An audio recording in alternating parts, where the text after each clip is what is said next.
All right, what's up, brothers? Today we're going to be doing another one of the question videos. The amount of questions I've gotten in the last like 15 hours is insane or not 15, I guess, but ever since I uploaded the Zaya video and I pressed it, I'm getting a ton of questions, so I'm just gonna try to get ahead of it a bit here. I'm recording this like a day in advance, so if you just left a question comment, I'm probably not gonna be able to see it, but I will get to it. I'm not gonna leave anyone behind, promise. First question by World Tanks. Do you think it would be worth trying to master Omni Stone with Ezreal? Also, what build would you go with it? Okay, so I've tried Omni Stone a bunch, never as Ezreal, just because I'm okay with the Ezreal runes, honestly. I've had videos where I talk about press the attack Ezreal, Conqueror Ezreal, and lethal tempo Ezreal. Like, they're all good options. I just don't think Omni Stone is all that good. Plus, like, the stuff that you would want from the Omni Stone tree, like what am I gonna take here, you know? Like, I personally hate magical footwear, but you could take magical footwear. Then you go biscuit delivery and then probably cosmic insight. Right here, what all does Ezreal use? Sure.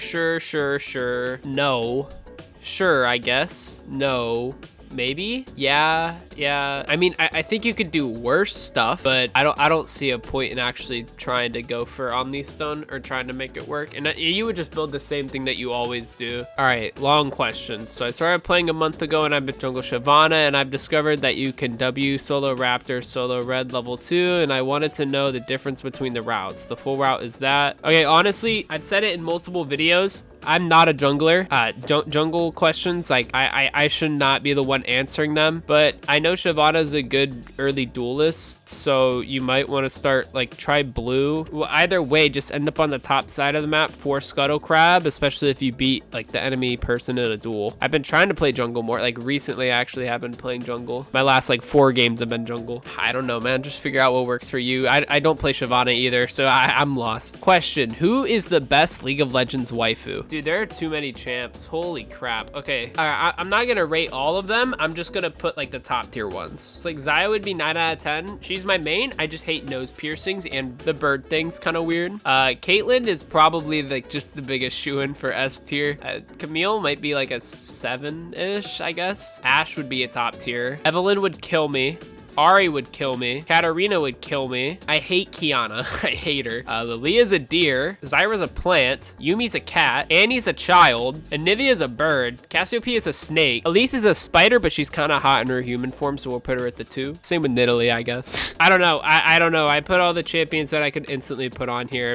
This. Actually, Sejuani's more of an 8. But yeah, Caitlyn, waifu for laifu. Why you don't do some tips for ADC and how to play it? That's a hyper blanket thing, but basically, if like you're looking to get into bot lane, I would recommend picking like 2 champions, because if you have 2 champs, you can usually cover most matchups. So like anyone here, you could just pick one. I know a lot of people like Ezreal, and I know a lot of newer players are attracted to Jinx because she's easier to play and has like hyper kill, whatever. All right, so what you're gonna do is you're just gonna go to Ezreal, just review all this stuff, keep it in mind, and you're gonna go to counters, and this is the important part, and you should have a tab open for this most games. You're just gonna go to counters for both these champs, and then you're gonna try to pick who seems like the better of the 2, basically. And it's not just the bot lane matchups that matter, but it's also gonna be like Jinx is way better against tanks than Ezreal. Jinx skills way better than Ezreal, but Ezreal has a way better mid game than Jinx. Jinx is better with crowd control. Ezreal is better against hook champions, like that kind of stuff. And then once you get like those 2 down, just progressively add more and more to your roster of champs you could play, I guess. Leo, thank you for commenting so much, Leo. I appreciate it, by the way. Would I be open to doing viewer games? Okay, I'm not opposed to it, but I would need more people to join the Discord. And like, if there's more of an outcry for it, then sure, I'll do viewer games. So I wouldn't mind that at all. ADC guide going over process of positioning and kiting. It's different. Like, it's different for every champ that you play, right? Like Zaya, you're gonna pop W and then just auto attack kite back if like someone's getting close to you, right? And then you're gonna use blade collar and ult if like Zed ults you or something, you know? Then like Twitch, you're just gonna stay invis and then like pop off with your ults and hopefully kill everyone. Like Ashe, you can just kite for days, especially against like immobile bruisers. Kai'Sa, you don't even want to be kiting 90% of the games. You just want to be trying to hurt hurt their backline as much as possible. I mean, Samira doesn't even really need to kite. I mean, she like walks back. Basically for kiting, you just want to stay as safe as you possibly can and only auto attack when you're at your champion's max range or something like that. You don't want to be putting yourself in danger to auto attack, basically. Average NASA stacks for 10, 15, 20 minute mark. It depends on the matchup. If you're against Teemo, I'm pretty sure most Nasus players just max E against Teemo. But I don't know. I played a Nasus game recently and I had like 200 stacks at 10, 400 at 15, and then like 500 at 20. I don't know if that's good or anything. I just watched a good Nasus player. Go to op.gg, type in Nasus, click this, and then just look at one of these people's VODs. You can like, ready? Look Gugu. Yeah, it's a Nasus player. So I just looked him up and then you can download his matches. Oh, well, you can't because new patch. But if he played games on this patch, I'd be able to watch them, you know? All right, this is actually the question that I wanted to put in the title. Basically, top 5 champs to play. I'm going to do it for every role because I think it is a little interesting. I'm going to assume that we're starting off in this new role, okay? So we're not going to have any like mechanically intensive champs like Camille. Camille IMO is like the second best top laner probably, but she takes a really long time to get used to and get good at, especially for most people. So I'm just not going to recommend Camille. Once again, just looking at the stat websites, I'm already going to tell you, like, you need Malphite because that champ's broken. Darius is an elo inflating champ. Basically, in my opinion, Kayn, Vladimir, Darius are elo inflate champs. Like, if you play them, you're going to gain elo just because you pick those champs. Set is really good to learn. He helps you learn top lane IMO. AP champs, you could do Mordekaiser, and I'll just go with Shen. Shen also teaches top lane really well. For jungle, Nunu. Just do Nunu. Okay. But other strong champions would be Fiddle, Evelynn, Hecarim, like everything here, dude. The thing that's crazy about jungle is, dude, somehow all these champs are ban worthy, but here, like, who here's ban worthy? Not Darius, Malphite, Pantheon, maybe Camille, and then nothing else here is ban worthy. Let's go to jungle. Ban. Yeah, I don't see Echo banned. Ban. How? It's the same for all the other rules. Like, people just ban the shit out of junglers because they're fucking broken. But anyway, Olaf, Nunu, Evelynn, Fiddlesticks. Okay, Evelynn actually might be too hard. Graves might be okay. Kha'Zix is good for an easier assassin jungler. And then Zac is also just gonna get people elo. That champ's really good for solo queue. Mid, if you want an easier assassin like Talon, Annie is very good to learn mid lane with. Ahri is also pretty good to learn mid lane with. Ori is also good to learn mid lane with. But if you're just fiending for elo, then probably Anivia and Victor for mages. And then for assassins, Talon and maybe Fizz. Katarina is also good at most elos. ADC, Jhin, Ashe, Ezreal, Caitlyn, and then you can just throw in like one other champ that you want to play. Support, everyone loves Nautilus on their team. Everyone loves Lulu on their team. And then Maokai is absolutely broken right now. Thresh is really good if you're going to be a support main. And then Leona's also dumb.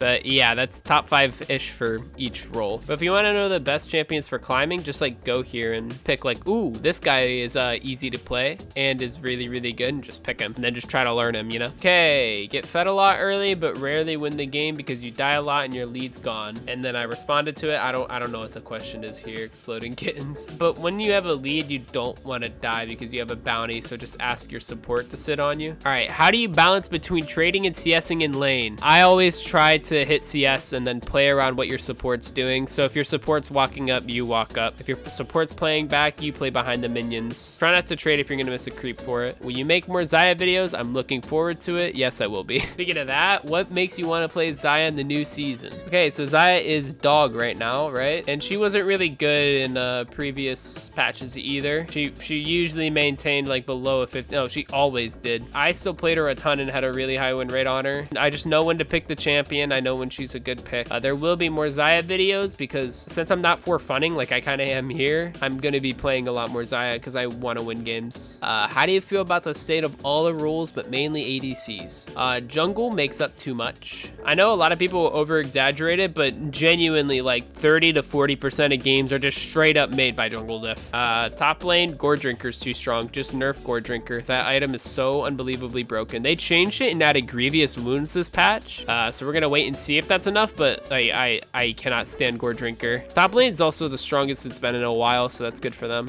Mid lane, there's a lot of options you could pick, so it's a decent state. ADCs, other than Jhin and Samir, are weak right now, and they need buffs just all around as a class. Just change how we get XP, dude. Seriously, change it back, revert it back. It'll be so much better. Just change it. The role has not been good since season 7. Dead ass. Support's also really strong. You get a lot of engaged supports like roaming and just being a second jungler. Basically, support's in a really good spot. The only like kind of failed item thing is for ADC, and I wouldn't even call it failed. Like if I had to rate most of these in terms of how good they did with like their item changes and stuff, it'd be like top lane's like a 7, jungle's like a 7, because mid lane after they toned down the AP items is like an 8, bot is like a 4, and support is like a 7. Like they did a pretty okay job overall tuning them. I haven't tried the new rune and stuff, so maybe that's gonna change it, but bot lane's a little weak compared to all the other roles, and jungle's too strong compared to all the other roles. But overall, I'm optimistic going into the next season, even if bot lane's a little weak. Mostly I want to play a champion that isn't one of these 4. It feels like if you don't have one of these 4 on your team, and then if you don't have a really good comp for Ashe, and you don't have a good comp to play against for Vayne, it's like, what are you doing picking any of these other champions? Will I make a video for Rakan? I have tried, and I just haven't gotten a gameplay yet. My Rakan was absolutely nasty this season. I was the 3rd best Rakan at one point in North America. But I would say there's a pretty strong probability, since I will be returning to queuing ADC support, that we're gonna get a lot of Rakan gameplays similar to Xayah. Oh, another Rakan thing. You're trying to be a Rakan main. Any tips or pointers for advice? Prime example of a good engage. What rune should you use? Okay, so I was an innovator of the Rakan meta, actually. Go dominate this page. Always this page. I never change from this page, especially the domination tree. This is fantastic. Don't change it. As for a good engage, I think one thing that people don't understand about Rakan is he's not a primary engage. You want someone to go ahead of you before you go in as Rakan, especially since you're more squishy. So primary engages would be like Malphite, Kled, Ornn, that kind of stuff. Basically, say this guy's about to engage and you're just gonna be peeling like your ADC who's probably a little bit further back, right here, right? You're just gonna be sitting on top of them till the fight engages, or you're gonna be up here with this guy. But just pretend that this guy hasn't gone in yet. If you want to, you can just do this, something like that. You just alt EW into them, and then you're gonna want to E back. That's why you save your second E. That's why you won't see me EW, just because that way you have no way out. The reason that Rakan has another dash right here is so that he can get out. He's not a tanky champion, so once you get in, you get out, right? Obviously you want to use your abilities, like I'm gonna auto Q and then get out. Alternatively, you could try to do something like this if you're fancy. Auto Q, alt, get out, stuff like that. As long as you get your knock up on people is good. And then just go back to peeling your ADC and W, and then wait for your cooldowns again. But yeah, I didn't have any other questions that I wanted to cover specifically for this video, so I want to thank you all for leaving questions in the comments. These videos typically don't do as well as my other videos, so if you guys could show love by leaving a like and subscribing and commenting on this video, it would help out. But yeah, thanks for making it this far, and I'll see you all next time. Peace out.